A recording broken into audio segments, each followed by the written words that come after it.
Assalamu alaikum, урматтуу менин каналымда көрүүчүлөрүм, сиздерди каналдан көрүүгө абдан кубанычтамын. Албетте көп суроолор келди, Кытайда эмне болуп атат деп. Кытайдан орусиялык, мисалы үчүн блогерлер жеге ошо кабарчылар төңкөрүш болуп кетти деп айтып атышат. Баягы төңкөрүш аракети болду жана Си Цзиньпинди бийликтен алганга аракет кылышты.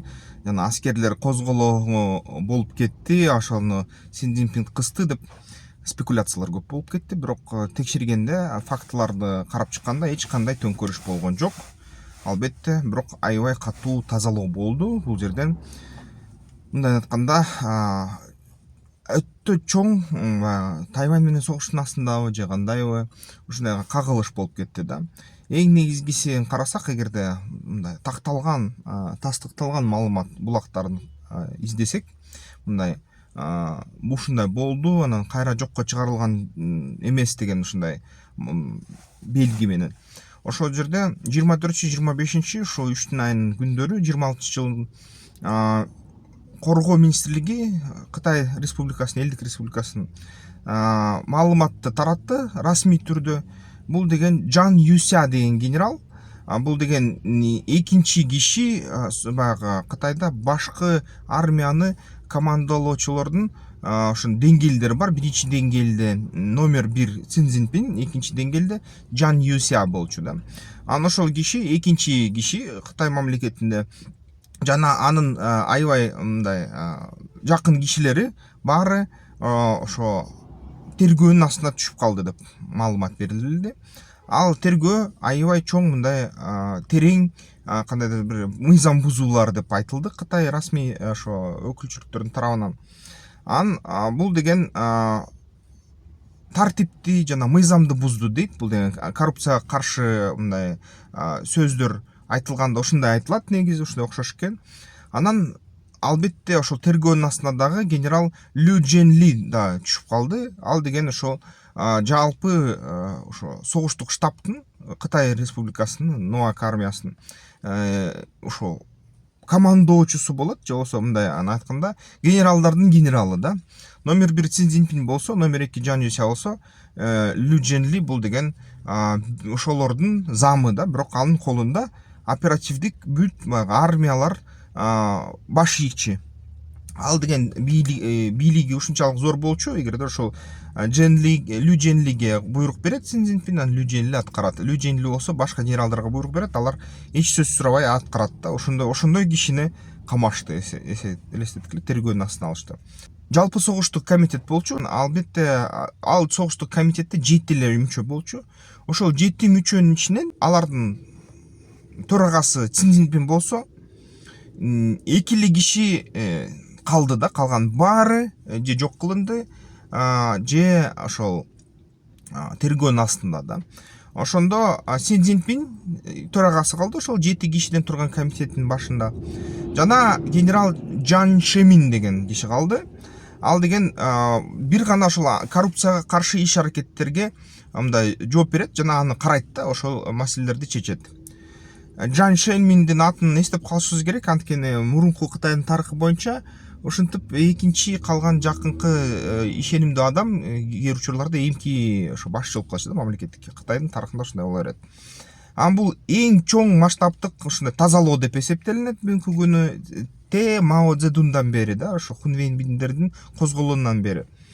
Албетте Мао Цзэдун эң чоң ушундай бир тазалоону, акыркы тазалоону 1960-жылдан баштап 1970-жылга чейин кылган. Ошондо армияны тазалаган, ошондо баягы Хунвейн биндерди козгоп, ошол жаш балдар килейген армиянын генералдарын кармап алып, мазактап, союп, мындай аябай жаман өлтүрүшкөн. Ошо кезден бери ошончолук тазалоолор, ошончолук кан төгүүлөр боло элек болчу. Бирок бул баягы кан төгүүнү эме тастыкташ кыйын, бирок азырынча айтып атканым боюнча бул деген таза ошо баягы эркинен ажыратуу болуп жатат. Ошо 23-жылдан баштап, 2023-жылдан баштап, мен ошондо 23-жылы ролик чыгардым белем.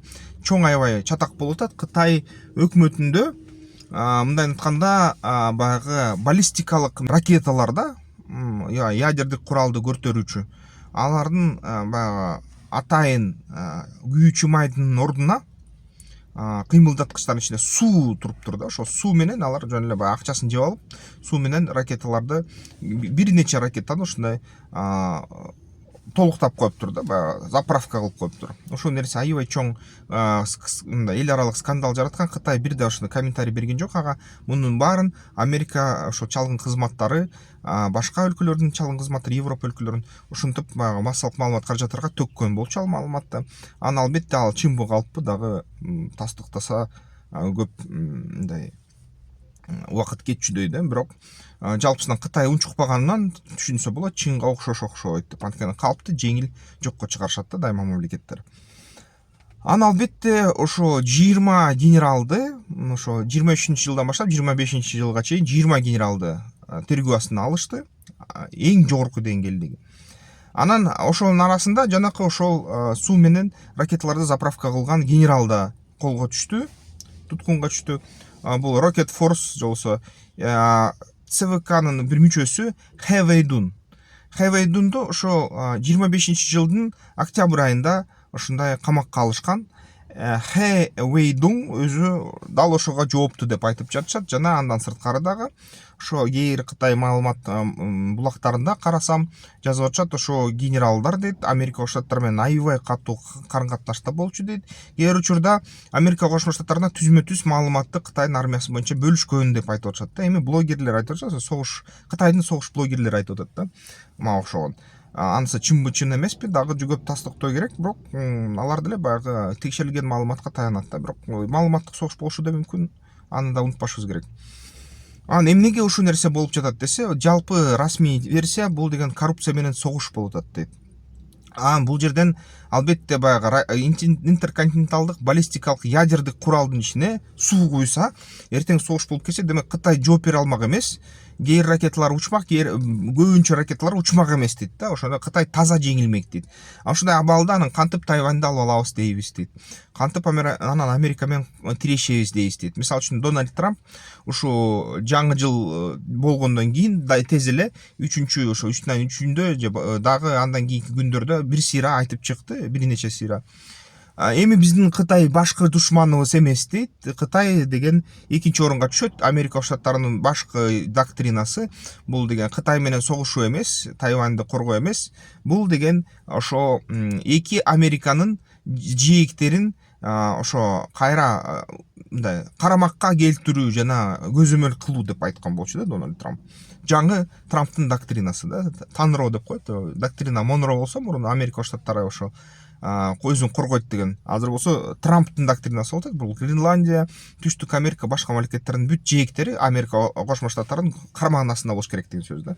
Же болбосо такыр ушул Америка тарап жарым шар, биздин жер, ошону карайбыз дейт да. Кытай экинчи душман эмес деп.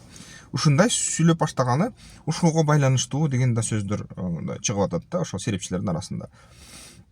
Аны албетте партиянын лояльности дагы бузулган болчу дейт. Кытайда дагы ошо мен мурун алган маалыматтар боюнча ичинен демократиялык либералдык революция даярданып жаткан деп маалымат келет да. Ошо баягы кытайлар компартияны бийликтен кетирип, демократия Тайваньдын же Гонконгдун системасына өтөбүз, демократия кылабыз, президент шайлайбыз, партияларды түзөбүз, партиялар бири-бири менен чабыша берсин, биз деген ошо компартияны жок кылабыз деген ушундай сөздөр болуп жаткан Кытай коомунда.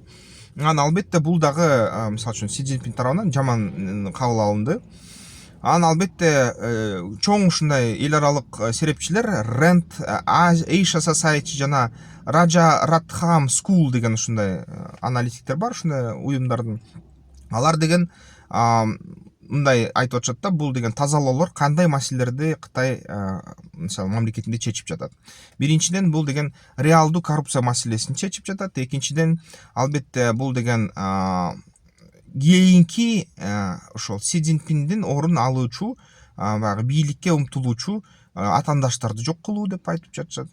Жана ошо Си Цзиньпиндин өзүнүн жеке армияга болгон көзөмөлүн күчөтүп атат деп айтып жатат, жана чоң согуштарга даярдык бергенге жардам берип жатат деп айтып жатышат да. Кээ бир аналитиктер айтып атат, Си Цзиньпин ошол Харбин, Шибер, ошол мисалы үчүн мурунку ошо Манчжур империясынын жерлерин, Владивосток, ошону колго алган атат, баягы басып алган атат деп айтып атышат. Кээрлер айтып атат, жок, Тайваньга косулат, Филиппин, Спратли аралдарына мындай кайтарат өзүнө. Ошондой деп атышат да.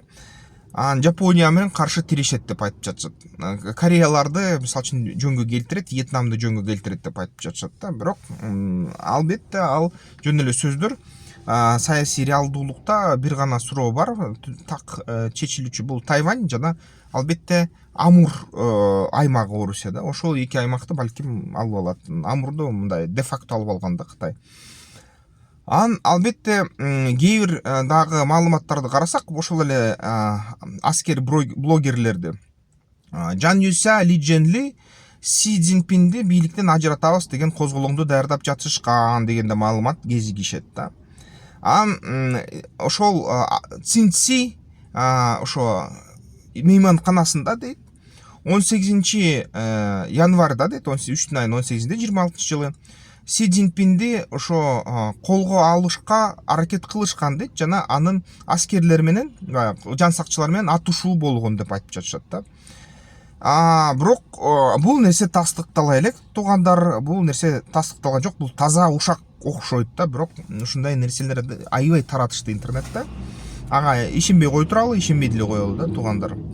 Ким билет, эми элестеттик эле, Си Цзиньпин Цзинси мейманканасында отурат 18 октябрда, анын болсо баягы колго алалы жана бийликтен түшүрөлү деп ушул эки генерал ага жортул жасашат да ушул мейманканада. Ушундай сөздөр айтылганы менен, бирок аны бирдай эл аралык мындай маалыматтык агенттик жана мисалы үчүн ошол атайын кызматтар расмий түрдө тастыктай элек. Ушуну түшүнүш керек. Миңдеген жана 10 миңдеген дейт ушул эки генералдын туугандары жана тарапташтары, тарапкерлери камакка алынды дейт да. Ага да азырынча тастыктоо боло элек. Си Цзиньпинди бийликтен тактан түшүргөнү аз калды деп жатышат ушактар. Ал да тастыкталган жок. Эл аралык тастыктоо боло элек. Таратып атышат ушундай Жан Юсянын каты жарыяга чыкты ошол аресттен кийин деп дагы ушундай текст таратылып атат социалдык тармактарда.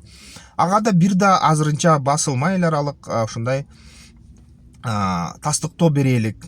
Тескерисинче New York Times, Reuters, BBC, Guardian, Washington Post бул версияларга каршы чыкты жана ал чындыкка жатпайт деген маалыматты айтышты да. Ошо мисалы үчүн кечээки күнү ушул акыркы жолу текшергем жакшылап.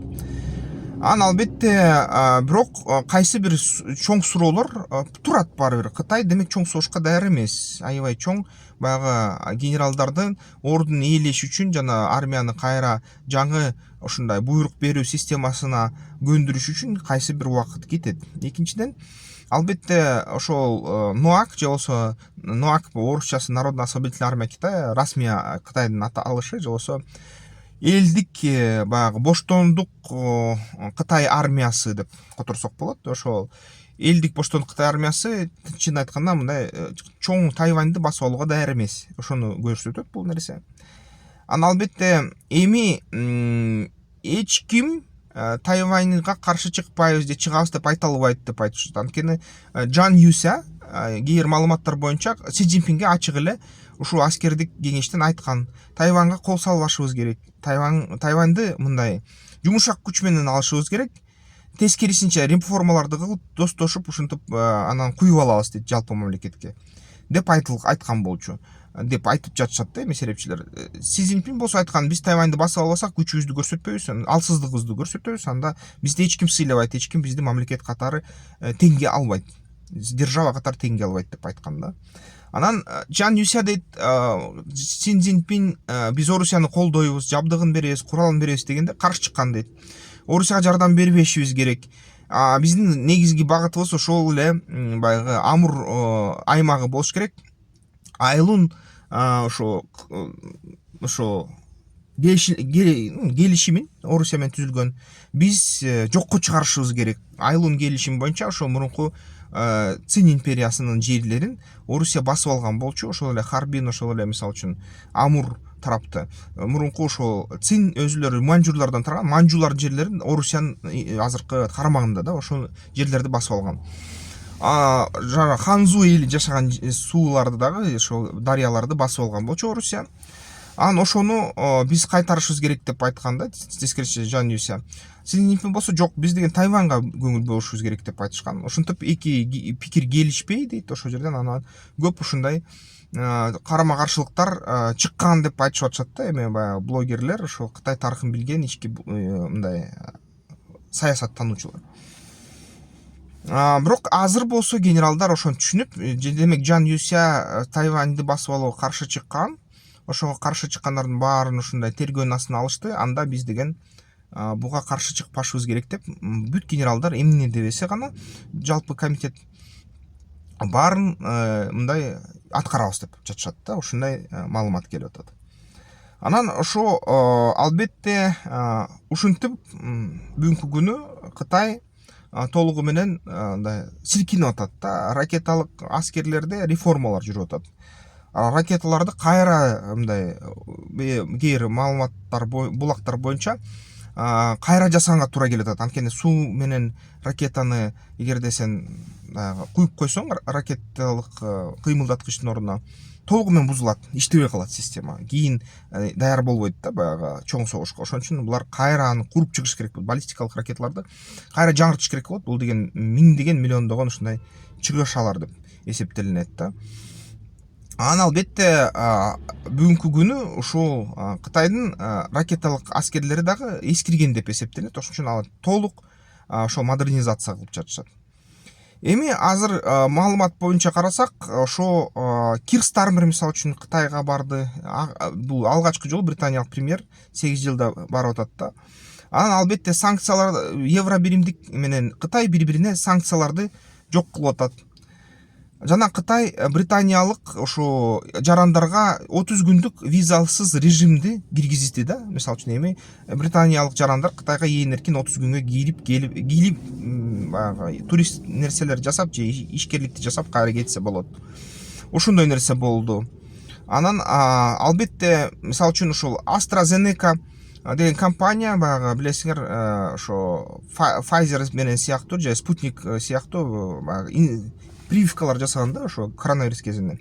Европалык компания ошол 15 миллиард долларлык инвестиция кылабыз дейт ошол Кытайга. Ошол Америка жана ошол Европада иштеген ушундай чоң компания. Анан Кытайды баары айтып атышат, бул деген Трампка жана АКШга караганда көбүрөөк мындай ишенимдүү партнер экен дейт. Анан ошондой баягы Канада, Финляндия, Ирландия бүт баары ошо премьер-министрлери, президенттер Си Цзиньпин менен жолугушууларды баягы өткөрдү да премьер-министрлери. Кытай биз деген ошол Европа менен иштешебиз, Американын ордун басабыз дейт ошол партнер катары. Ошол нерсе болуп жатат. Жана ошо жалпасынан алганда бүгүнкү күнү Си Цзиньпин ордунда отурат, алмашкан жок. Төңкөрүш болуп кеткен жок. Генералдарга ушундай тергөөлөр болуп атат. Генералдар Америка Коңшу Штаттарынын армиясына жана атайын кызматтарына Кытайдын атайын маалыматтарын бөлүштү деген сөздөр айтылып атат. Расмий түрдө коррупциялык тергөө болуп атат деп айтып жатат да Кытай өкмөтү. Расмий маалымат ошондой туугандар. Ошон үчүн Кытайдын бийлиги ордунда, калган интернетте болуп кеткен ошол ушактар тастыктала элек. Жыйынтык корутунду ушундай. Эми болсо туугандар, сиздерде кандай маалымат бар? Комментарийлерге жазгыла, эмки видеолордон көрүшкөнчө.